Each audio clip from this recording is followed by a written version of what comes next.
नमस्कार मंडळी, साध्या सोप्या रेसिपीजमध्ये आज आपण बनवणार आहोत अगदी सोप्या पद्धतीने झटपट झणझणीत अशी साबुदाण्याची खिचडी. घराघरांमध्ये बनते ही खिचडी, पण म्हटलं चला माझी ही रेसिपीसुद्धा तुमच्याबरोबर शेअर करावी. या खिचडीमध्ये ना आपण कच्चा बटाटा वापरणार आहोत, त्यामुळे बटाटा फ्राय साबुदाणा खिचडी असं सुद्धा तुम्ही याला म्हणू शकता. सुरुवात करूया. सगळ्यात अगोदर एक मोठी हिरवी मिरची जी की तिखट आहे ती घेते मी, ती कट करून घेतली आहे. त्यानंतर 2 मीडियम साईजचे बटाटे स्वच्छ धुवून सोलून पातळ स्लाईसमध्ये कट करून घेतले आहेत. कट करून घेतले बटाटे आपण पाण्यामध्ये घालून घेऊयात आणि चला आता खिचडी बनवून घेऊया. त्यासाठी कढईमध्ये 1 चमचाभर साजूक तूप गरम केलं.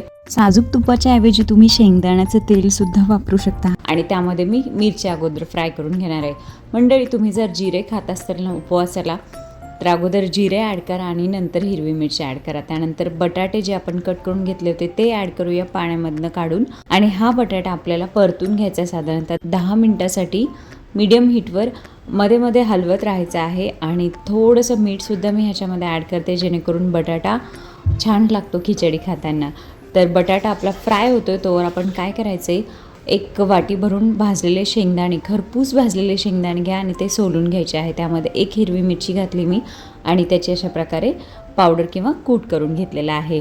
तर साबुदाणा मी 1 कप साबुदाणा रात्री भिजत घातला होता, तो सुद्धा व्यवस्थित भिजलेला आहे, तो मी मोकळा करून घेतला आहे. आणि त्यामध्ये शेंगदाण्याचा कूट ॲड करून घेऊया. त्यामध्ये मी थोडंसं मीठ घालते चवीनुसार आणि त्याचबरोबर थोडीशी साखरसुद्धा घालणार आहे.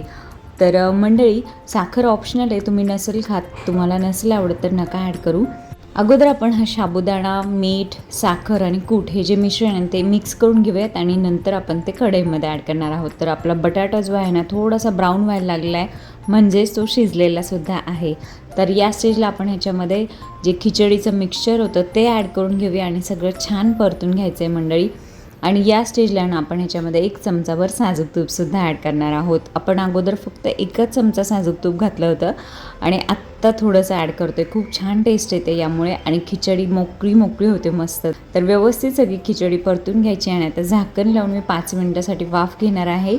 परतून घ्यायची खिचडी आणि परत एकदा 5 मिनटासाठी वाफ घ्यायची. तर आपली मस्त टेस्टी आणि मोकळी मऊ लुसलुशीत अशी बटाटा फ्राय साबुदाणा खिचडी तयार होते मंडळी. हिरवी मिरची मी तिखटवाली वापरली म्हणून मी थोडीच क्वांटिटी घेते, पण तुम्ही 5-6 मिरच्या घाला म्हणजे आणखी मस्त बनते बरं का मंडळी ही खिचडी.